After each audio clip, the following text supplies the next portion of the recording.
Hello and welcome to the AVForums podcast for Monday, the 12th of December. There's only one more to go. Only one more podcast of this year to go, which is next week, and then we're off on our Christmas jollies. So joining me on this edition, our assistant editor, Steve Withers. I've been saving this money for a divorce, if I ever get a husband. News editor, Mark Hodgkinson. Isn't it wonderful? I'm going to jail. Unfortunately, Ed's sick and not here this week. And our special guest star is Mark Botwright. He leaves an awful hole, doesn't he? So, welcome to the podcast. Rogue One is almost here. I've got a feeling we're going to be talking about this in quite some depth on the last podcast ad nauseum of the year.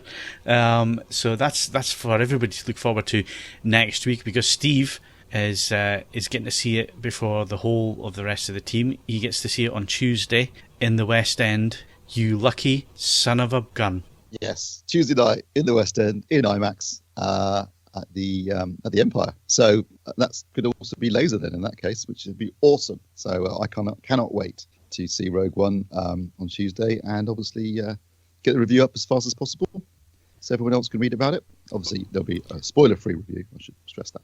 But yeah, I mean, I've got to say though, there's been an awful lot of advertising for this, isn't there, Phil? There's been so many TV spots, so many different trailers. Well, you kind of feel like you've seen the film now. I do actually now think I've seen the film. And I think maybe they've overdone it a bit. I don't know if this is because Disney are a bit worried that there's a certain, people are, like I said, I think last week or week before, that people have been saying at trailer screenings in cinemas, where's Rey and where's BB-8 and what's going on. So whether this film, obviously amongst a certain fan base, people like us, because I can't wait to see it. But maybe they're a bit worried that it's because it doesn't have any of the established characters in it, apart from possibly Darth Vader. It may not have the same audience that it was kind of telling that one of the trailer featurettes was describing the scroll from Star Wars and saying this is what the film's about. What they're talking about in the opening scroll of Star Wars is what this film's all about. So you kind of think, well, there's going to have to be an opening crawl. There has to be on this film, just to explain to the audience. There isn't, actually. Is there not? Because I've read an interview with Gareth Edwards said there is no opening crawl on this. Yeah, well. Interesting. And there's obviously no John Williams music either. So it is going to be interesting how this plays out, because clearly, it's going to make a lot of money. I think there's no question it's going to do well. It'll probably be the biggest film of the year. But it will be interesting to see how it's received by the wider public, and not the fan base, but those outside of it who went to see The Force Awakens because of all the hype and maybe enjoyed The Force Awakens. And perhaps they run that. I mean, I've got a friend. I'm not kidding. I've got a friend. He's 50 now. He took his daughters to see The Force Awakens. He'd never seen any Star Wars films, even though I've been banging on about them to him since we were kids. Where did he grow up? I don't know. He refused to go and see them. He said, I don't like science fiction. I'm not interested in that bollocks. He's never seen any Star Wars film, even though I'm his best friend and I go on about it all the time. So he took maybe his daughter to Awakens. Well, that may be a factor. And he absolutely loved it.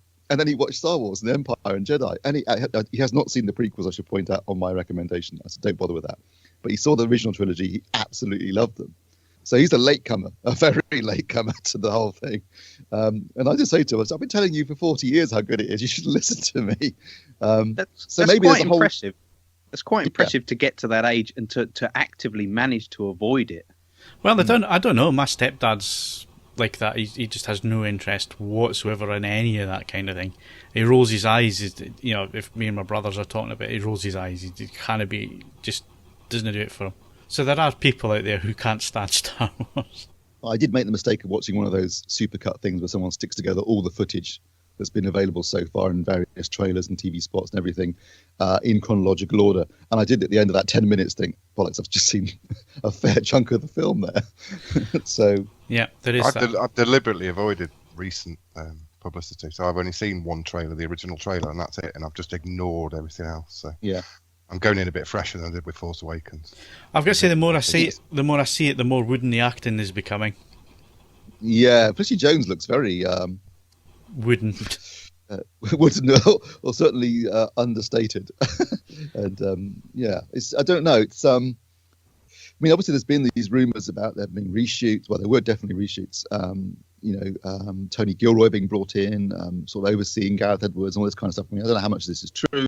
Every film these days has a period of reshoots, but I think there was quite a long period, like 5 weeks of reshoots, which is unusual. Usually it's just a couple of weeks. Well, that's almost as long as it takes to shoot the film, 5 weeks. Yeah, I think it's usually an 8-week shoot, and they did about 5 weeks of reshoots. That's not a good sign. But weren't the I reshoots? mean, it looks the business. Sorry, weren't the reshoots rumored to be to do with the tone of the film? Yeah, that was what they said. Too dark. It was too dark. Yeah, but that's what the fans want. You know, leave the original trilogy and the other Star Wars episodes for the kiddies and Rey and all the rest of it and the cute little robots. But make these films a bit more gritty and a bit more dark and a bit more like, you know, I think it'd be great if none of them make it to the end. You know, that's the type of thing that you need. You know what I mean? That people are actually giving their lives for this rebellion, whereas you know it's all dressed up and nice and fluffy, and you don't actually see any on-screen blood and gore and all the rest of it in Star Wars. We wanted to end like the Wild Bunch, don't we? With everyone getting machine gunned to death. I was just thinking that. Yeah, I mean, you want to go into the film not knowing who's going to survive, who's going to make it to the end, if anybody makes it to the end, because we know that the end result is that the plans get to Princess Leia, because spoiler alert, that's what happens in the next film. So you know that's going to, but you don't know anything in between that. So I really want them to play on that, and I really want it to be quite dark. I don't want it to be a kiddies film. That was the whole, as I understood it, the original concept behind these Star Wars stories, these standalone films, was to explore other aspects of the universe outside of the original saga and that kind of running the episodes 1 to 9, and also to perhaps do different approach from a different perspective, different tones, different kind of storytelling. And that's certainly what Gareth Edwards was saying when he came on board. You know, this was going to be a war film, very much in the style of a war film, a lot grittier, a lot more realistic, a lot more handheld. And I thought, great, brilliant. And obviously that's the film he made, because that's what thought he was supposed to be making. And then the episodes are going like, oh, hang on, this is a bit too different from Star Wars, you know. And since it's going to dovetail literally into the beginning of Star Wars, apparently, as you just said, Phil, they felt it was too jarring a stylistic choice. Isn't this the problem though with interlinked films? Always, you know, the idea that, you know, kind of stylistically, thematically, you've got to hit the same notes to a certain degree, and this was always going to be the problem, which was if you don't make them completely standalone in some nature, if you're always using certain visual cues, certain audio cues, certain things, and you're dovetailing in these different stories, you can't have them so wildly different. You know, you can't have one be a Disney film and one be, you know, kind of Schindler's List in space or something. You know, you can't do anything like that. Yeah, I mean, they have tried with the Marvel movies, have sort of tried to have an overall tone, but have in some respects gone slightly. So, for example, Ant-Man was certainly deliberately more comedic than the other films in the Marvel cinematic universe, but they have tried to keep an overall tone. I guess they were talking about a film like Rogue One, which is set in a very, very specific time period, just before the original Star Wars. You know, there's already a very established look to that period of time in the Star Wars universe, and a stylistic approach to the way that George Lucas made the original film. So you want it to not be too jarring, because otherwise, if you watch one after the other, you know, they wouldn't gel so well. But by the same token, as I think Gareth Edwards said in one of the behind the scenes pieces, you know, if you're not going to bring something new to it, why bother doing it in the first place? Which I think is something we've accused J.J. Abrams of when it came to The Force Awakens. Yeah, I mean, they could play it completely, you know, 180 degrees, and none of this lot actually managed to steal the plans. That would be a bit of a nice way to end it as well. You know, somebody else was successful and not this bunch. You know what I mean? Be like the Lavender Hill mob or something, like it all goes wrong and they completely cock it up. Actually, speaking of toning things down, you've got the special, the 3D version of The Force Awakens, which has got some more deleted scenes on it than were on the original Blu-ray release. One of which is a scene where, because as originally written and filmed, Simon Pegg's character follows Rey to Maz's castle and confronts her there, and Chewie rips his arm off. And that was cut. I think his presence there was cut, but also they said maybe they trimmed it because they didn't want too much violence in the film. But I like the idea of Chewie actually pulling someone's arm out by their socket, having been told about it in the first Star Wars film. So it's a shame they cut that sequence. Right. Well, we've done 9 minutes now. I think that's enough for this week's podcast. Seeing as because we got an hour next week. Probably next week we're going to talk about it for a bit more than that. So we're going to move things on. We're going to get Mr. Hodge, who's going to tell us about what we can win. You can win one of 3 copies of 9 Lives, which is a cat movie, on Blu-ray, and that's open until the 15th of December for all our members. Okay, so all the CAP members on the podcast will have applied to win that one, I would imagine, then. No comment. Or Kevin Spacey fans, perhaps. I've got to say, that was one of the worst looking trailers I ever saw. It looked shocking. It might be one of the worst trailers, but one of the worst movies ever. I actually sat down and watched Independence Day Regurgence. My God, what a absolute steaming pile of shit that film is. Do you not think, Phil, that within that film there are some really good ideas that just don't get explored? Like the whole idea of the African nation where they've been hunting the aliens for the last 20 years. Oh, I wouldn't mind seeing that film. that would be a brilliant sort of Predator-type standalone movie, wouldn't it? It'd be superb. Really good. That was the case. There was a lot of exposition like that where you think, actually, I want to see that movie. I don't want to watch this. Show me that. boy, they should have given Will Smith whatever he wanted because they really, really miss him in it, don't they? Yeah, they do, because the guy playing the son is like no charisma whatsoever. I mean, talk about a complete opposite to who his father was supposed to be. It was just terrible. You know, it could have been so much better though. That's the annoying thing. And it also felt like a lot of the time that they'd obviously just given up with the special effects a lot of the time because it looked so bad. Some of the effects are really good, but there's a hell of a lot of it shot in front of green screen, isn't it? And it's like, were they not? They did not have the cast at the same time. You get to feel like there's bits here, bits there, just pieced together. And some of the green screen work is very ropey. I have to say. Some of the effects look spectacular. So what they should have had was, the tagline is they had 20 years. We had 20 years to prepare, but so did they. And then the other line should be, and the filmmakers took 5 minutes to write the script. Yeah, 20 years to do this, and that's the best they could go out with. Yeah, absolutely terrible. So is there any previous competition winners, Mark? Not this week, I'm afraid. Okay. There are actually a host of competition winners, but we haven't got their addresses. I was going to say there must be, because there was loads of competitions running last week. There's loads and loads, but we're waiting for the addresses to be confirmed. So probably next week there'll be a massive list. Okay, so we're just waiting on confirmation on that. So let's move on to hardware news. Let's go to Mark. Mark, bit of breaking news yesterday. We're recording this on Friday, obviously. So the breaking news on the Thursday was that the BBC was testing 4K Planet Earth 2 in HDR on iPlayer. There seems to be a lot of confusion about this because Panasonic knew nothing about it, yet it's Panasonic's TVs that are being used. Yeah, yeah. As a little Christmas bonus, pre-Christmas bonus, Panasonic slipped out a cheeky update to their iPlayer app for their 2015 and 2016 HDR TV range. You have to be running the beta version of the app, so that's if you're not running it, you'll have to go into your settings and change to the beta version, whereupon you should be greeted by a message saying, do you want to take part in an Ultra HD trial, which I'm sure most of our members would be more than glad to. And it centres around some footage from Planet Earth 2, naturally, which is obviously a great candidate for 4K and HDR. And yeah, like you say, Panasonic didn't seem to know anything about it. The BBC News story was quite adamant that it was Panasonic TVs it was available on. We checked with forum members who obviously own these TVs, and yeah, sure enough, owners of the CX, DX, and CR TVs and the CZ952 as well could get access to it with seemingly varying degrees of success. So.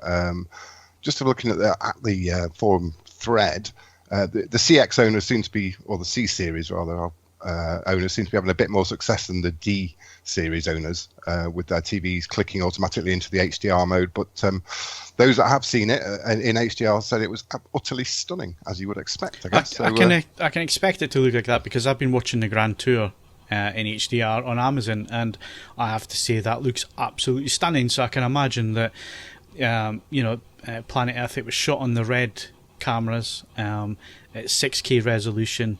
There's a lot of latitude in the red cameras for HDR, so I think it will look absolutely stunning in HDR. It's just a shame that for whatever reason BBC Worldwide are not releasing it on UHD Blu-ray in the UK for some strange reason. No. Yeah, but they're region free, aren't they? So yeah, we can import them at least. You can import it, but you would think, in your home country where, the vast majority of the population are actually paying for the service, they would sell us a UHD Blu-ray. Ridiculous, I think. Absolutely ridiculous. So if you're filling in your feedback for this trial, just put at the end of that, oh, and P.S. Can we buy the UHD Blu-ray, please? Maybe it's deliberate. Maybe because they want to use Planet Earth 2 as the flagship series on their new UHD iPlayer service. They're deliberately not releasing it on a UHD disc in this country. Yeah, I mean, it could be that.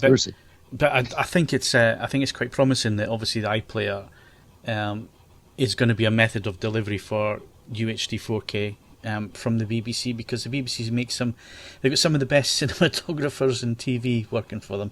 I think a lot of the output will look absolutely stunning once that's up and running and working properly. I'm really looking forward to it. Like I say, Amazon, the Grand Tour, that looks stunning in HD. A little story about that. I watched the first episode of that last week, and I don't have an HDR TV at the minute. I've got a Samsung JU7000 here, and it clicked in to HDR. So it said it was playing in HDR. It ramped up the contrast to maximum, and it changed the backlight. And I'm thinking, well, why is this happening? It's not, this isn't an HDR TV. Yeah, it was reporting on the Amazon info bar, and clearly the picture settings had changed. It was still in the movie mode, but it ramped up all the backlight dimming and the contrast settings. I found it most bizarre. So that's a bit of a state of the nation there with the HDR. I think it's the BBC and Panasonic proved yesterday. There's a fair bit of confusion surrounding HDR at the moment, isn't there? Well, I mean, we spoke to Panasonic directly, and the person we spoke to at Panasonic, who is a product manager for the TVs, was unaware of what was going on. So that just shows you a big organisation like that. And we've discussed it in the past with other companies like Sony and so on, because there's such a big global company that sometimes departments don't speak to departments and people don't know what's going on. So there seems to be some confusion with this one. Yeah. And it seems that the BBC dropped it maybe without consulting with their partners first. Yeah, it seems very much that way. I tweeted the head of iPlayer on Twitter, obviously, yesterday, asking for a list of compatible devices, and he came back with one actually. But it was all Panasonic. They put it on their website. Actually, there's now a link. One of the members put it into the thread, and it lists all the Panasonic TVs. And you're thinking, like, okay, this is fantastic PR, Panasonic. What the hell happened here? Because clearly, if you are Panasonic, you think you want to be shouting this from the highest rooftop.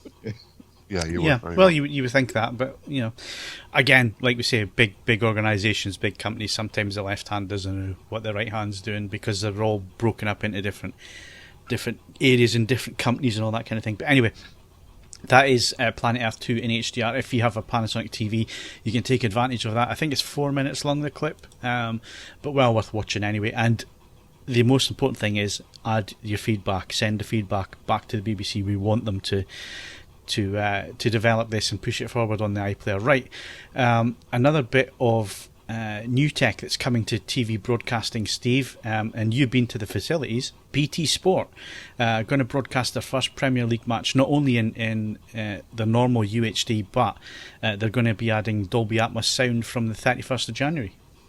Yeah, they mentioned it a few weeks ago. They announced they were planning to do this, and they've actually announced a date now, 31st January. It's Liverpool versus Chelsea Premier League game, and that's going to be broadcast. It's going to be the first ever match to be broadcast in Dolby Atmos, and obviously after that, all their Premier League matches, and also I think some of the FA Cup matches are going to be broadcast in Dolby Atmos.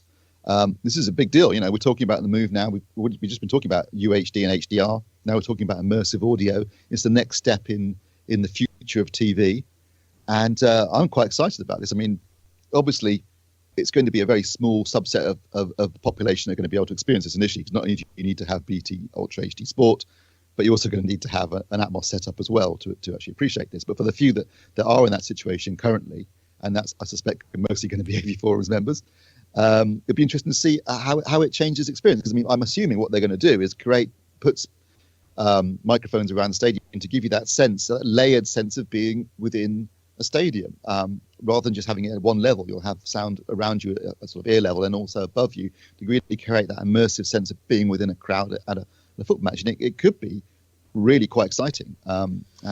The drawback here, Steve, is, and it's always a drawback when it comes to showing Premier League or other football on the TV, is members of the crowd don't really behave themselves and don't really use family-friendly language in some of their songs that they sing. So I think it'll be quite entertaining to see how they're actually going to maintain, an atmosphere like that where it's they're going to have to turn down when they start singing the referee's a wanker. They're going they picked a risky one as well with Chelsea and Liverpool. Yeah, exactly. I was going to say, you would have thought they might have debuted it at a rugby game or something like that. Unless they're employing a guy with a beep machine. Yeah. So I'm not sure rugby would be a better choice, because remember they briefly experimented with putting microphones on the referees, so you could hear them discussing their decisions with the players, and all you ever heard was the players swearing all the time behind the scenes. They still do that in internationals, don't they? Yeah, but they turn the microphone on, but they don't have it on all the time. There were times when you could see them actually conversing with players. Now they just turn it on it's controlled more because of all the swearing that was going on behind the scenes. Same with microphones on the side of the pitch. They kind of got rid of that idea too because there was far too much swearing. But, if you want the genuine experience... Yeah, a bottle of piss in the back of their head. I mean, I don't know if anybody here ever went to live football when it was, terraces and that kind of thing. Did you, Mark? Yeah, very much. 70s and 80s. That's scary. Yeah. That's scary. I mean, it was one of the worst experiences I ever had at football was at Celtic Park. It was a semi-final for one of the cups. We had the Rangers end of the ground, so the away end of the ground basically, and we were playing Rangers. And all I can remember was feeling this warm liquid down my back because we were crammed in so much. The guy behind me was having a piss and basically pissed all over the back of me. Now, doesn't it?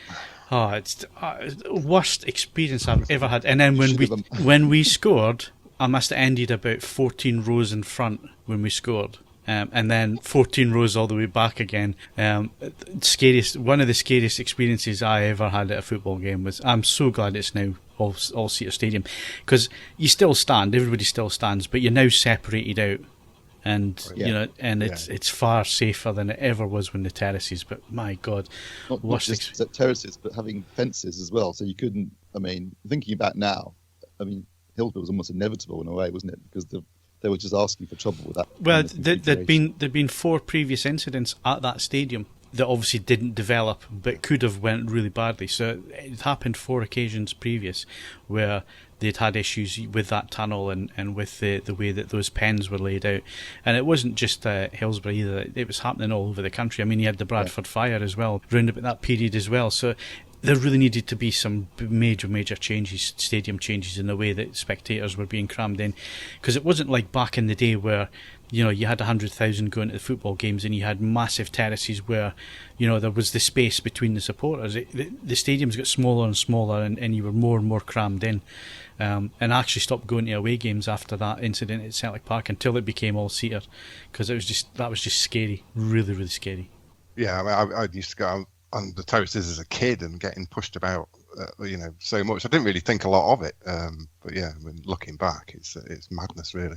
But anyway, I'm very excited about Atmos, despite my lack of Atmos setup. But I think it really will add to. Well, I think this really just shows a preparation. It's another one of these little pieces of the jigsaw that has to be put in place for things to happen further down the line. And one of the demos that we had this year at CES, I always keep thinking it's a year back. It's because it happens in January right after the New Year. But this year at CES, we had a demonstration from Dolby with their AC4 technology. Yeah.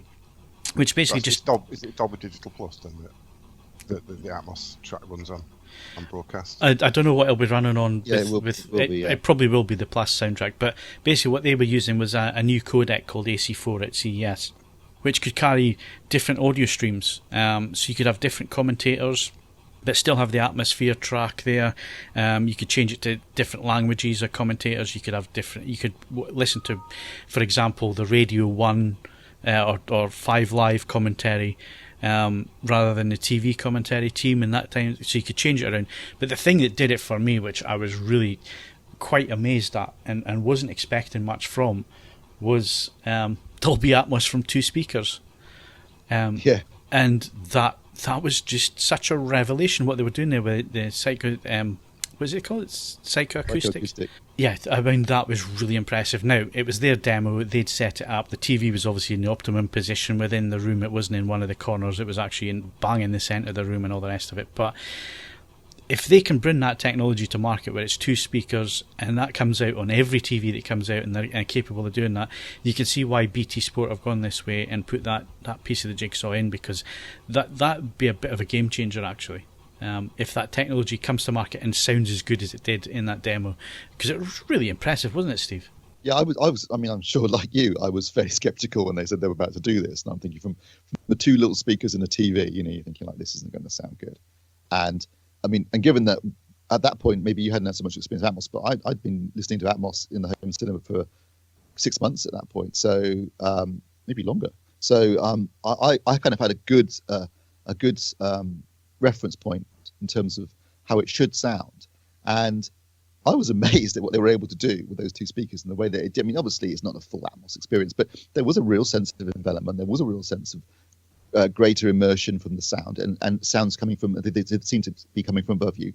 And it really did work. So like you say, Phil, this is the next piece in the jigsaw. It's the next stepping stone towards what I think is going to be a really, really exciting future for TV enthusiasts. Not just, obviously we concentrate a lot on the picture side of things, UHD and HDR, but lots happening on the audio side too. Cool. Right, so we need to move things along. So that's Dolby Atmos, that's Planet Earth and 4K and HDR on the iPlayer. It's really getting exciting. And Steve's now going to talk about a gaming piece of hardware. What the hell is going on? I know, me. And given that I've spent the last few years really saying that, I think virtual reality is going to be a failure and no one's going to care and it's not very interesting, and maybe a few gamers will like it, but that'll be as far as it goes. I'm going to have to totally eat my words now. I mean, to be honest, I still think it might not be a massive success because for some reason no one seems to be talking about it, but for me it has been the single most transformative gaming experience I've ever had. Honestly, I mean, I'm not a big gamer, but I have been blown away by the PSVR. It has totally changed my gaming experience. It has completely re-energized my passion for gaming. It is incredible, absolutely incredible. And after playing on the PSVR, any other gaming experience seems just flat and ridiculous and pointless. I've got VR Worlds, and I've also got Valkyrie and Rush of Blood, and I've just got the X-Wing VR update for Battlefront, but I haven't had a chance to play that yet. But honestly, the first thing I ever experienced was called Ocean Descent, which is on the VR Worlds game. It's not actually a game; it's just an experience. You basically just sit there, you're sat in a dive cage, and you drop down through the ocean. And as soon as it started, and having been, I'm a qualified diver, so I do have a point of reference here for being under the ocean. It was incredible. It just felt completely immersive, totally realistic. Your mind just accepted the fact that you were under the ocean. It was brilliant. But then I got into the gaming side of things, and there's a thing called the London Heist on VR Worlds, where you're basically robbing a diamond from a Russian gangster. There's a whole sequence where you're in a van. There's a guy who looks and sounds a lot like Jason Statham who's driving the van, and you're being chased by motorcyclists and SUVs and armored cars, and you've got machine guns. And I'm using the so if anyone's interested, you need the headset. Obviously, you also need to get a PS camera, and I'd recommend highly you get the wands, the motion controllers, because you hold those like you're holding guns. And so I'm holding a machine gun. I'm using the other hand to load the machine gun. I'm completely in this world. It was absolutely the single best gaming experience I'd ever had at this point. I just loved it. I'm machine gunning at these cars, looking out the window, looking up behind me, I'm in the van. And at one point I reached across to pick up some more ammo to reload the machine gun, and my hand hit the pillow on the sofa, and it freaked me out because I'd completely forgotten I was sat in my lounge on the sofa. I was in a van at this point, being chased by Russian gangsters on motorcycles. It's just incredible. And then I've got Rush of Blood, which you're sat in a car of a roller coaster, and you're going around, and there are zombies and ghosts coming at you from left, right. I mean, it was absolutely terrifying. I mean, brilliant fun. And the graphics are fantastic, but it was terrifying at times. And things suddenly lurch out at you from the darkness.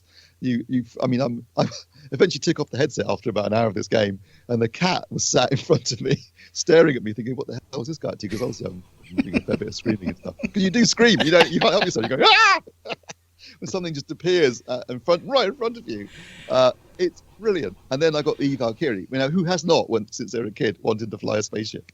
I mean, I can't wait to play the X-Wing because I've wanted to fly an X-Wing since I was 10. But yeah, you're flying around in space, shooting at stuff. Honestly, if you haven't had a chance to, and Mark, have you had a chance to experience it yet? No, I still haven't. I think I can't understand why everyone's not talking about it. I think why is this not? This is the greatest thing that happened to mankind since the invention of the wheel. Well, the main thing I'm going to point out here, Steve. Well, I'm going to point out two things, but the first thing I'm going to point out is how many other people were with you during this experience? I was on my own. Right. Can I just point this out? Yeah. I made sure I was on my own because I didn't like a complete knob. Yeah, but the thing is that with the VR, it is an experience that you have on your own. Correct? Yeah, totally. Yeah. Totally. So basically, it's for sad old men like you, or for people living at home who want to escape in their bedroom. Basically, that's what you're saying. Partly, the vast majority of films are though to people. You know. Yeah, but films are a social experience. You know, about books? Well, no. You sit there reading a book with someone beside you? Well, you sit and read it out to them. and there's such a things as audiobooks. I mean, you know. No, I think you reach it now. When you listen to music, you quite often put headphones on, and it becomes a very personal experience. I just think that gaming. Well, no, you go to gigs with thousands of other people. There are. You can do either thing. I mean, there are things you can do. You know what's going to happen here, though, Steve. You know, somebody like you, is that these experiences, they're now going to be your pub stories. So you're now going to be sitting telling people that you were in the back of the van being driven by Jason Statham fighting Russian criminals. And you're going to be telling this as fact. Oh, and then I went and flew my spaceship. The thing about gaming is that it's meant to be transportive, right? It's meant to take you into another world where you play the game. By wearing a VR headset, you are literally in that world. I mean, there's no barrier between you and what's happening. You're not looking at a screen. You're in it. You're in the world. Now, I appreciate the fact that all the games I've described so far, this is obviously quite deliberate. You're sat down. You're sat down in a spaceship. You're sat down in a van. You're sat in a carriage of a car of a roller coaster. Where it obviously would fall down, I think, is if you anyway trying to walk around, that would freak you out. And some people do complain about motion sickness and that sort of thing with some of the games. Although I've never had any problems with that personally. But my big problem with gaming has always been that I'm just really rubbish with the controller. I'm absolute crap. Got no coordination. Can't use it. But using these motion controllers where you've got one in each hand and there's a trigger, so you're just holding a gun and pointing and shooting. I love that kind of thing. That's so much more realistic and it's so much more involving than just using a controller. That for me, it's taken. I mean, I guess that was part of the appeal of the Wii. People who weren't gamers, who weren't really into games, found the Wii appealing because it was relatively easy to use. You could swing around, play tennis by swinging the controller around, this sort of stuff, and it became much more interactive and much more involving, and people enjoyed that. And that's my experience with the PSVR. It's taken something that I've always found a bit difficult to do and made it really easy and immersed me in it in a way that it never has before. And, I think it's fantastic. Mark, I've got a feeling buy one immediately. I've got a feeling that the X-Wing experience could just kill you. Tip you over the edge. I might, yeah. Well, I'm definitely going to have a nice session of that on Sunday, I think, before I go and see Rogue One and get me in the mood. Yeah, no, I seriously need to try it, but it's one of those things, as we were talking about before we started this. There's so much out there right now in terms of hardware with the PlayStation 4 Pro and Xbox One S, and I need to really kind of upgrade the TV and things like that. And you got Switch coming out next year. That it seems like if I try this and love it, then I will have to buy it. Well, I think the other things you're describing are all just iterative processes. You can get the PS4 Pro, maybe you can get 4K gaming and HDR. These are just sort of adding on to what you've already experienced and already have. This is something completely different. And I'll tell you what, I'm amazed at the processing power. I've only got normal PS4, but the processing power in it to actually create this world in total realism. And you can move your head around and look about, look up, look down, look around. It's all there. It's smooth, and there's no. I mean, I think part of the reason why I was so dubious about virtual reality gaming was because in the demos I'd seen hadn't been that impressive up to this point. But once you put the headset on, that's it. You're in that world, and it's completely realistic. And even though it's only, I think, 720p, isn't it? So the resolution isn't as high as the games you can play on a TV. The fact that a bit like when you used to watch 3D, passive 3D on a 1080p LG TV, because even though the resolution was lower, because it was in 3 dimensions, it felt like it was more detailed. because this is in 3 dimensions, because you're in that world. The fact that the resolution's a bit lower than a normal gaming experience is irrelevant, because you just totally. But I mean, I was at one point in the London Heights, just sat in a pub while this guy's explaining the plan to you, and he puts down like a wad of cash and a mobile phone, and you can pick it up and you can look at it, and there's messages on the phone, put it down again. I looked around at the seats, the detail of the leather. I mean, it's incredible. It's just incredible. And was it lifelike in the fact that you didn't buy a round as well? I didn't buy a round, actually, funnily enough. Actually, nor did he, come to think about it. No one was drinking there was a lot of swearing, but there was no drinking. Although there was a cigar, and I picked up the cigar, lit the cigar, was smoking the cigar, blowing smoke, wafting my hands with. I mean, honestly, it is incredible what they've managed to achieve so far with this. And so hats off to Sony. I think it's, and also, like any Sony product, beautifully designed, the box and everything it comes with, all the equipment, setting it up is dead easy. It's really well explained and how to set it all up. I'm just absolutely gobsmacked. It's totally revolutionised my gaming experience. Mark, wrap us up with some HDR console gaming news, please. Okay, well, been a good kind of week, 10 days for it. You've got Final Fantasy 15's out. That comes with both PlayStation 4 Pro mode, and it's got supposed to have HDR support on the Xbox One S. So it's nice to see that you're seeing that support split across 4K and 1080p content. The Last Guardian's been a long time in the making, as was Final Fantasy 15, and by all accounts, the latter seems to be a great showcase for it. So after some early kind of teething problems with a few titles where people struggled to see the difference, and there were some certain issues with adjusting brightness in game, it seems like certainly developers are starting to get their heads around it.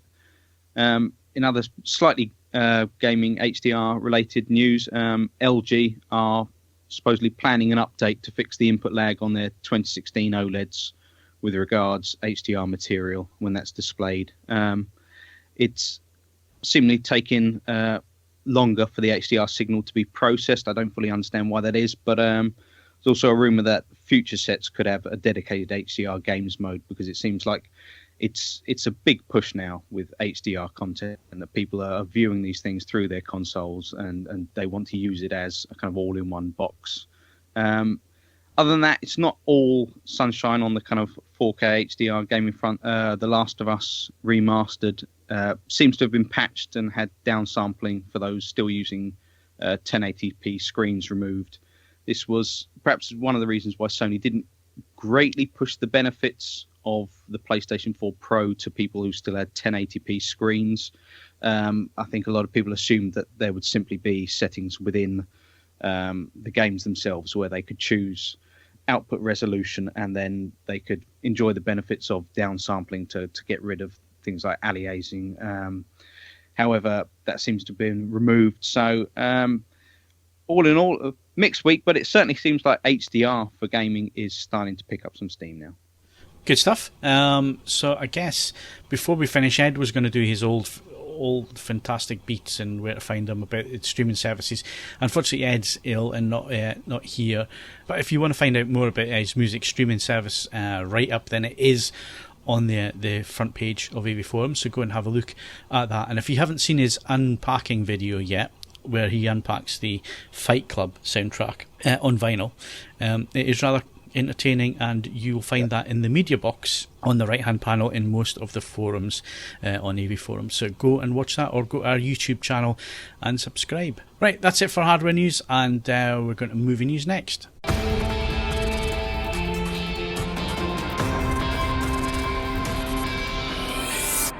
So given the opening of the podcast this week, I don't think we need to explain that Rogue One is probably the only release this week. It is released on Thursday in the UK, the 15th. My ticket is 0.01 hours after on the 15th. Are you still going to go to your midnight show now that you go to the West End? Probably not, because I mean, obviously I'm seeing it on the Tuesday. Those midnight screenings are a bugger to get through, because you get really tired. Plus, I'm also seeing it again on Saturday anyway, so I might just skip the midnight screening on the Wednesday and go and see it again on Saturday with my friend. Yeah, don't have any choice here. Unless it's absolutely amazing, and I have to see it again, and I'll go on the Wednesday night. Okay, so that's Rogue One. We're not going to discuss it again. We discussed it at the start of the podcast, and I've got a funny feeling we're going to discuss it a bit more next week on the final podcast. But Blu-rays this week, what can we buy that's good, Steve? That's two questions. What can you buy and what's good? Okay, we'll start with what you can buy. This week we have Transformers, the movie. That's the original animated film, which is now, believe it or not, 30 years old. And actually, I've got to say, for a certain generation, that's the classic Transformers movie. I think it's got more heart and more soul and more originality than anything that Michael Bay churned out in the last decade. Oh, have you seen the trailer for the next one yet? Yeah. Unfortunately, I have. Oh my God! I started watching that thinking, what is this? And then when it's Transformers, oh my God, they really have lost the plot now. Seriously. I think it says that they lost the plot about Transformers 2. Revenge of the Fallen. That did make a modicum of sense. Now, I mean, are they even trying anymore? It's just like, right, what should we do? I don't know. King Arthur, yeah, log that in. Time travel, yeah, okay. Giant robots, yeah, brilliant. Bring it in. I mean, I don't know. They never made any sense. They're just big, dumb explosions and special effects, and unbelievably, they keep making money. Although I've got to say, they make less and less money each time in the States, but they're making more and more money outside America. And we can blame China for this. Well, China's huge market for it. Yeah. Anyway, Transformers, the movie, the original animated film 30 years ago, that's got a nice new 4K, and actually, I think some of the elements were scanned at 6K restoration. A nice steelbook release with extras, some really interesting extras. So if you're a fan of the original from 30 years ago, then that's actually worth getting. That's actually quite a good release this year. We've got Swallows and Amazons, which is based upon the children's book, classic children's book, which I read when I was a kid and quite enjoyed. And if you're into that kind of thing, or you want something for your kids, that's certainly worth looking at. We've also got 9 Lives, which we mentioned at the beginning of the podcast. It's a competition prize. It's got Kevin Spacey and Jennifer Garner and Christopher Walken in it. What's Kevin Spacey doing in that, really? I don't know. He plays an executive who ends up stuck in a cat's body. Need I say more, really? Well, that really it sounds like a Ricky Gervais vehicle, that one. It really does. Yeah, so that's out. We've also got, speaking of Ricky Gervais, David Brent, Life on the Road, which is out on disc this week, which you and I both saw at the cinema, didn't we, Phil? And I personally quite enjoyed. Did you? No, I never saw it. I thought you went to go and see it. I was going to go and see it, but I never bothered. Bloody hell, I would swear blind we were talking about it and you saw it. Are you sure you didn't see it at the cinema? No, I'm pretty. I can remember where I used to be, Steve. I'm not at your stage yet. I can remember us talking about the ending. It must have been in one of your VR fantasies. Virtual dream. Yeah. Virtual reality film conversations with Phil. Or maybe I'm Download confused on with PSN you now. listening to the soundtrack a lot. Oh, I listen to the soundtrack quite a bit. It's really, really quite entertaining. But no, I didn't go to the cinema. Okay, I didn't go to the cinema because I think the times of the showings didn't match for me, and it was going to be on Netflix anyway, or certainly we're going to get the disc release pretty quickly. So it's a Netflix production or co-production, so I expect we can probably see it on Netflix quite soon. So if you don't bother getting the disc, don't worry, it'll be available pretty soon, I imagine, on Netflix. Anyway, I did enjoy the film, and I thought it had quite a good. I thought it dealt with the character quite well, and extended it beyond the Office, which I think was the point. And I thought the ending was emotional and it worked for me. I know it's not had great reviews and people didn't agree with that, but I personally found it to be quite affecting. And he didn't. The big worry I had was he was going to be annoying as a character, because obviously he's meant to be an annoying character, and in The Office he's an annoying character amongst many other characters, whereas the idea of him being the main character meant it could be a really long hour and a half of him being annoying. But actually they play it quite well. I mean, yes, he's annoying, but he just wants to be liked, and really he's a bit of a sad guy. Doesn't mean badly, and just says the wrong things. I always found myself watching The Office reaching for the remote control because it got so excruciatingly embarrassing at some points, and can I watch this? Because it's too real, you know what I mean? It's too embarrassing, really embarrassing comedy, which he does to an absolute T. He really does it really well. Sometimes too well, because you are reaching for the remote thing. Oh my God, I can't watch this. I feel too bad about him. Yeah. I mean, and that was my big concern. And there is some of that. Don't get me wrong. There's plenty of that in the film, but but I think they temper it with a degree of likability and sort of empathy with the character, which makes it more bearable. Also out this week, Lights Out. This is the one film coming out this week I would recommend. A really scary horror film where I think we talked about it when it came out. But when you turn out the light, for that brief second, you see the horrible thing that's there. And it was originally done as a short, I think, YouTube video or YouTube movie. Yeah, it was one thing I watched on YouTube and freaked myself out. I thought it was the best video I'd seen ever on YouTube. Yeah. And they obviously thought that too and turned it into a theatrical release. But that got good reviews from Sharina when she saw it at cinema. And that actually looks quite entertaining. And I like a good horror film, and I like the concept behind it. So that would be my recommendation of the films out this week. The final film out this week. Now, I'm not saying this film is bad, but when I asked the PR company when I asked them for a list of what they had coming out, for review, they made a point, by the way, Mike and Dave need wedding dates will not be available for review. So that's never a good sign if they won't send you out a review sample. I think it lasted 1 week in cinemas. Yeah. And rather depressingly, I've got it on Ultra HD Blu-ray. That maybe one of the last straws on that particular camel's back. Dear God! Even though you were warned. I kind of believe that you bought that even on UHD Blu-ray. You must have thought, well, I know. Did nothing click for you to think that, well, maybe this one is worth missing? Yeah, well, like I said, it may have been the last straw that broke that particular camel's back. So. Yeah, you say that, but I know for a fact, right, that you're going to spend. In fact, I think we should start running a book right now. Mr. Botwright, can you start making notes, please? Right, so Vegas in January. We're going to visit Fry's probably on this the Sunday or the Monday morning before we fly back to the UK. I'm going to say $100 Steve's going to spend on UHD Blu-rays. Mark, how much do you think? I go for 125. Okay, and Mr. Botwright? I'm going to go with a low ball of $80. I think I think Steve's got some self-restraint now. I don't know. Really? I don't know. I've seen him in Fry's, believe me. And poor Ed's not here, but let's put Ed down at 150. There you go. We'll do that for him, and we'll see who's the closest.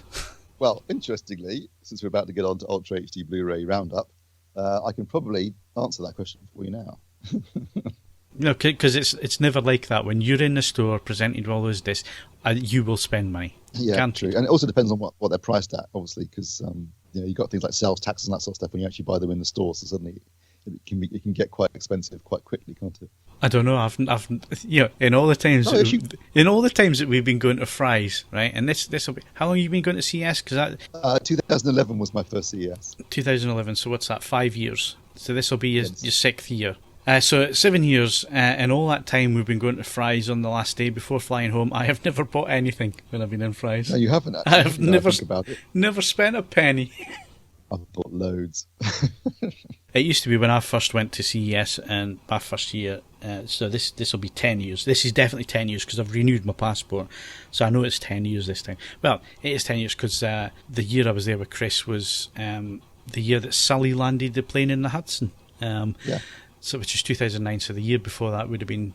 It's definitely 10 years because I'm getting my badge saying I'm a 10-year veteran this year. Yeah. But what you used to do was you used to go to the press conferences, especially when there was the Blu-ray HD DVD battle going on, and you used to walk out with carrier bags full of discs, Steve. So I used to get 6 or 7 of each as you were walking in and out of these press conferences, and you used to get all sorts of goodies. None of that now these days. It's not worth going to press conferences nowadays because you never get in. They can't get in, and there's no freebies, so what's the point? Yeah, and some press conferences, and I'm going to single out Samsung particularly here because I've never managed to get into one of their press conferences. Oh, it's always unbelievable! That I've only ever managed it 1 year, and that was the year we had a big camera and a big tripod, and I'd basically barged my way to the front because I had to set up at the back of the room, and that was my excuse. I barged my way into the queue. All the years after that, never made it into the Samsung press conference. It's unbelievably busy, and it runs so close to, I think it's Panasonic, so you basically have to junk one and go to the other. So you either pick one and you go to that, or you go to the other one. It's getting very close now, Steve. I know. It's scary, isn't it? It's like, blimey, this is. I just can't believe we're about to go to CES again. It seems like yesterday that we were coming back from the last one. Scary. Right, so that's the Blu-rays, that's the Ultra HD Blu-rays out of the way. So let's. Done the Ultra HD Blu-rays yet? Yes, you have. Well, what have you been talking about for the last 5 minutes then? We're talking about buying them. I didn't say what's coming out. Is there anything that's good that's coming out? Well, that's a loaded question, isn't it? This week in America, we've got Morgan, the Ridley Scott produced and directed by his son film about artificially created child, which looked interesting in the trailers but didn't get a particularly good review from Schroeder. And we've also got Miss Peregrine's Home for Peculiar Children, which is the new Tim Burton movie, which actually I quite fancy, genuinely, not just because it's an Ultra HD Blu-ray. And then also in the States next week, funny you should mention it, Sully comes out on Ultra HD Blu-ray, which I'll pick up when we're in. Now, what format is it? Is it going to be open or is it going to be 240:1? Don't know. Right. Okay. Be interesting to find out what it is because I saw it in 240:1 and I thought it was good enough at that. IMAX is going to be open a little bit more, but it's not going to be open that much. They didn't shoot it twice. They didn't shoot it in 240 and then IMAX. Yeah, we got asked the question: what were they framing the film for? 2.35:1 or 1.9:1? Because they can't be both, can they? I've watched the 240 and it looks perfectly framed to me. Yeah, it looks natural. There wasn't anything that was jarring or you certainly didn't feel like you were missing anything top and bottom. So it's obviously a matte to 240. So there is more top and bottom. It's just how much. And does it make any difference to the drama on screen? Well, I thoroughly enjoyed it in 240:1. Interested to see what they do with Rogue One, because that was also some of that was shot on the Alexa 65. Again with IMAX, I think with one eye on IMAX. I bloody well hope they don't release the disc where it swaps between that and because I've got Into Darkness and it looks great on the Samsung TV, the 65-inch TV. It looks great on that but when I put it on a 240 screen, it just doesn't work. Because you have to watch it at 16:9, so you got black bars at the sides, and then you get black bars top and bottom for the 240 sections, or you blow it out to 240 and then you have to mask the top and the bottom. That's good, yeah. So this was what I did, and it looked perfectly composed. So I think again, like you're saying, it's composed with 2.35:1 in mind, and they just open the top and bottom of the image for the IMAX experience. The idea of being something on those big IMAX screens, it just immerses you more, but. I just think it's a gimmick, personally. Yeah, well, you're talking about an RE camera, a 65 camera, but that's not the original IMAX cameras. No. You know what I mean? So in a way, it's not proper IMAX, is it? Really, because it's not shooting it at 70mm horizontal. So some people refer to it as Limax, don't they? When they're talking about these IMAX presentations that aren't actually shot on IMAX cameras. Yeah, and there's a lot of screens as well around about the country which are not actually big enough, basically, to be proper IMAX, which is where that turn of phrase comes from. Right, is that all the UHD Blu-rays then? That'll do for now. Okay, so it'd be nice to hear from the two Marks, so I'm going to go to Hodge first. As this is our penultimate podcast of the year and we're getting close to the really important time of the year, which is CES, but before CES is this little known thing called Christmas. So what's your favourite Christmas film, Mark? I'm such a miserable sod. I don't really like Christmas movies. If I had to pick one, and it's the one we quoted from actually at the top of the show, which was "It's a Wonderful Life." You can't not like that film. I've got to say it used to be on the TV all the time, but I have to say the last Blu-ray edition that I bought looked absolutely stunning. I might treat myself to that on Blu-ray. Then they did an absolutely brilliant job of that. So highly recommended from me. It's a great film. Yeah, for me, I've got two favourite Christmas films: Gremlins. I was going to say Gremlins. Gremlins. I had Gremlins and Home Alone. I also quite enjoyed it. I did that on purpose because you always do the Pixel, so I thought I would do that on purpose. Now, Gremlins and the other one is Die Hard. They're my two favourite Christmas films, and I also have a soft spot for Love Actually. I can't stand Love Actually. I think I'm on my own with that. Everyone I know loves that movie. The older I get, the more I seem to like that film. I don't know why it is. or why that is. I've gone the other way. The older I get, the more I hate it. But, yeah. Maybe that says quite a bit about you, Mark. I think it probably does. I'm just getting more and more miserable. I have a problem with Hugh Grant. Right, okay. But anybody that says that Die Hard is not a Christmas movie deserves to be taken out and shot in front of their family, definitely. That is the... It's the quintessential Christmas movie, in my opinion. Absolutely. It is the Christmas movie for me. And Gremlins is just great fun. And I watched it a few years ago when it came out on Blu-ray. And funnily enough, it was Christmas time, and the disc came out, and I took it with me up to Scotland, and we sat down to watch it one night, and I'd forgotten how gross some of the stuff was in there. And just how adult and dark it is. I mean, I always seem to remember the second one being really light and fluffy and silly, basically. Yeah.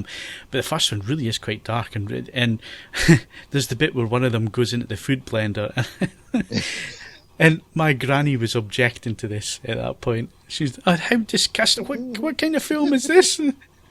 And I had to turn around and say, "Well, Granny, I saw this when I was a kid. You know, this was the quintessential 80s movie that everybody had to see back in the day." But yeah, I'd forgotten just how gross some of the stuff in it is. It's kind of the anti-Christmas film in many respects, isn't there? The whole story she tells about her dad falling down the chimney, dressed as Santa and breaking his neck, and then finding him when the smell starts to hit them later. I mean, it's definitely, you know, amazingly, that was written by Chris Columbus, and you're thinking, well, how did he end up doing stuff later in his career that was so, you know, vanilla and bland? But he started off writing something quite good. Yeah. So yeah, those three are probably my favourites, and I've got a soft spot as well for It's a Wonderful Life, but that's just because it was on the TV all the time. Yeah. I'm quite traditional in my choices. Scrooge, the 1951 Alistair Sim version, The Muppet Christmas Carol, which is obviously a take on the same thing. Muppet Christmas Carol. How did I forget about that? I love the Muppet Christmas Carol. And finally, I'll go for a Charlie Brown Christmas, because it's very adult, actually. It's really maudlin for long periods, but it kind of encapsulates that kind of cynicism of Christmas and then an acceptance of it. You mentioned obviously the Scrooge, which is the original one, the one that always seems to be on the TV, and I really enjoyed it for a long time along with Groundhog Day, and that's Scrooged, which is Bill Murray, and he's a TV executive, and it hasn't dated very well, that film, unfortunately. I don't think you'd ever seen it, had you, Stephen? I mentioned it one year on the podcast. It was on a podcast, yeah. So guys were all going on about it. So you have seen it since then? And after that podcast, I think it was probably about 3 or 4 years ago now, but after that podcast, I did watch it and thought it was rubbish. And I think, as you say, because it hasn't dated well, unlike Groundhog Day, which is still an absolute stone cold classic. Yeah. Scrooged, I found to be a bit annoying. Yeah, it's definitely a film of its time. This is just like a conversation at Christmas, actually. with the old people. With your aging grandmother, yeah. Yeah, pass me he again? Pass me that box of Celebrations over. There better be some caramel left. Oh, Gold My gran used to do that all the time in the film. She would go like, "Oh, that bloke, what was he in before? He was in what was it?" And you're like, "Does it matter what his previous filmography is? Can we just watch this film, please?" The thing is, if you're watching it on Amazon, you can actually find out, can't you? I know. It's a shame she's dead, because technology could answer all of the questions now. Yeah. There's a great meme that goes around on Facebook now and again, which is, if a woman watches a film on Alone, who answers all her questions? That is a very pertinent point. What's happening? The film's just started. Yeah, I know as much as you do. Can I just redeem women for a second here? Because, and I told you about this, Phil. There's a great documentary on Netflix. If you haven't seen it, I recommend it strongly, called For the Love of Spock, about the life of Leonard Nimoy and about the character of Spock, and also about Nimoy's son, Adam Nimoy's relationship with his father. It's really, really good. And I was watching it on Saturday, and Laura came and said, "What are you doing?" I said, "I'm watching this documentary about Spock. It's all about Nimoy and his life and the character of Spock and his son's relationship with his father." And she said, "What's it called?" I said, "It's called For the Love of Spock." And she said, "They should have called it Finding Nimoy." I thought it was a brilliant title. If I like that. Oh, very good. Very good. promotion there, definitely. Really good. Sorry, anyway, back to sucking up women. No, I just want to point out as well, I'm not being sexist, I find that meme extremely funny, and based on previous experiences of watching films with women, it struck a chord. I've just given up. I'll just watch them on my own now. It's more fun. That's why you need a VR headset, isn't it, Mark? Yeah, earphones in, sounding more and more eyes. appealing as the days go on. Right, so Steve, I think you're the last one remaining. I think we've picked all the good ones. Well, yeah, obviously there's the classics like It's a Wonderful Life and Die Hard. I've got a soft touch for Richard Curtis has done it with Love Actually, but also did it very well with Bridget Jones's Diary, where it starts and ends at Christmas, and that kind of has got a nice Christmas feel to it. Also, About a Boy does the same thing with a sort of being top and tail by Christmas. In terms of more traditional, Shane Black, mentioning Die Hard, but Shane Black has done it a couple of times where he's used Christmas as a setting for. So Lethal Weapon, the original Lethal Weapon, is set at Christmas, and Kiss Kiss Bang Bang is also set at Christmas, and both of those are great films with a nice Christmas vibe to them. But if you're looking for something, I'm going to go something new, something relatively new. I saw it for the first time last year, but I saw it in the summer, so I'm going to watch it again at some point over the next few weeks because it'll be much more appropriate now. But going back to that kind of 80s Gremlin style vibe with a darker edge to it. But if you haven't seen it, I really recommend Krampus. It's about a kid who's pissed off with his family all arguing over Christmas and basically accidentally invokes the anti Santa Claus, the Krampus, who comes and basically starts wiping out the whole street in the middle of a snowstorm. And it's done with practical effects. It's got a real cool 80s Gremlins kind of vibe to it. It's funny, it's scary, it's dark. It's not afraid to do the dark things in terms of some of the characters. And I really, really enjoyed it, and I recommend that highly as a new possible Christmas classic in years to come. But certainly worth checking out if you're a curmudgeon like Mark. It looks quite good.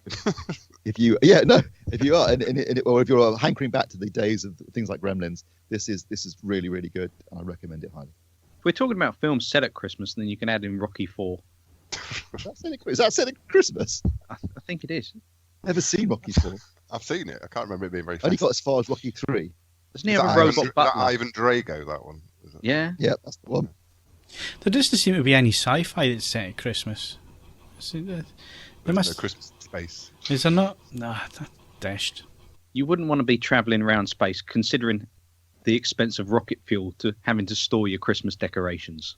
Oh, hang on. Isn't there Santa Claus versus the Martians? That's a Christmas film. It sounds like there should be one. No, there is a film called that, definitely. I have not seen it, but there is. Santa Claus Conquers the Martians. Oh, that was it. Yes. 1 star on IMDb. Out of 8, I didn't say it was any good.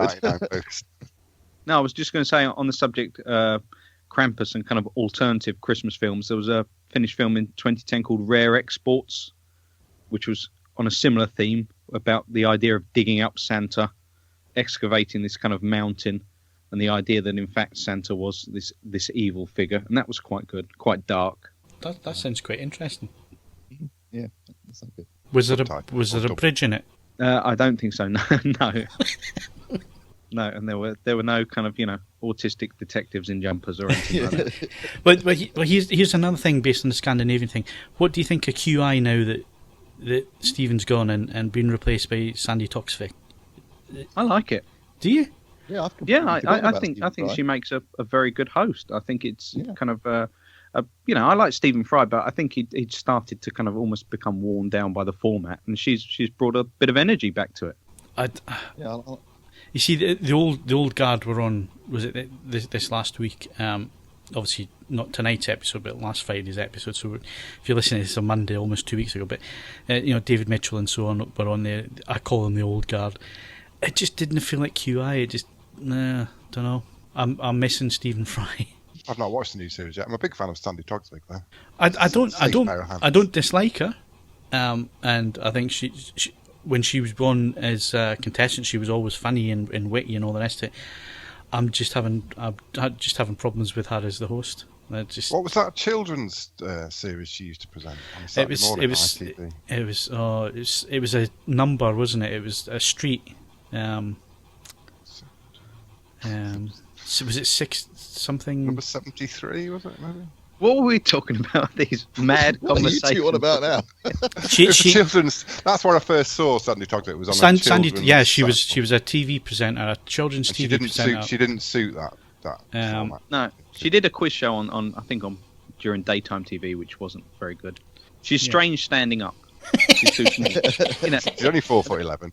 Yeah, exactly. Where sitting down, I think she's an excellent host of QI. I've got to say, I like her Randy Scandy bit on. That's quite good fun. It was number 73. Yeah, that's it. Yeah, Maidstone.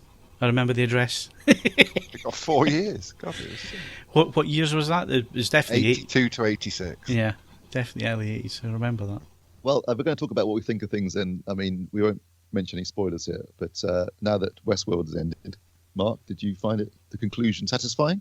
I did mostly, yes. Which I was kind of worried about the conclusion. Yeah, I did. I really, I'm not going to spoil it, obviously, but yeah, I found it satisfactory. A satisfactory end to a really quite excellent series. Does it tie things up, or is there going to be more? No.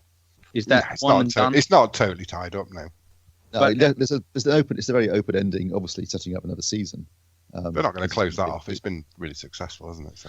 Well, I've got them all stored, and I'm going to watch them Christmas when I'm off.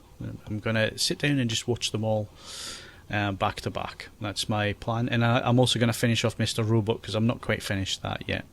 But yeah, I've been saving it up, and it disappears from Now TV on the 5th of January, so I need to get it watched at Christmas. So that's why I've been setting myself a deadline to do that. You're about the only person watching it legally. Probably. I watched it legally. Yeah. All right. And Mark might have. I'm sure I pay for a Now TV subscription. But you couldn't we'll wait one more we'll day, leave it could at you? that because the quality's not very good. And on that bombshell, that brings us to the end of our penultimate podcast for the year. My thanks to Steve Withers. I wish they were rabbits. Mark Hodgkinson. I wish I had $1 million. Hot dog. And Mark Botwright. Teacher says every time a bell rings, an angel gets his wings. And that is it for almost this year. Next week we'll have our Christmas special. We say Christmas special, we should actually just call it Rogue One special. So that's going to be our last podcast on the 19th of December, and then we're taking a holiday because obviously Christmas and New Year gets in the way before CES, which is what we're all looking forward to. So we'll have lots of videos coming from CES during the CES week, and we'll be back with the podcast on the 16th of January, and that'll be our CES podcast special. So that's what's happening over the festive period. I'm Phil Hinton. Thank you very much for listening, and we'll see you again for our Christmas Rogue One special next week.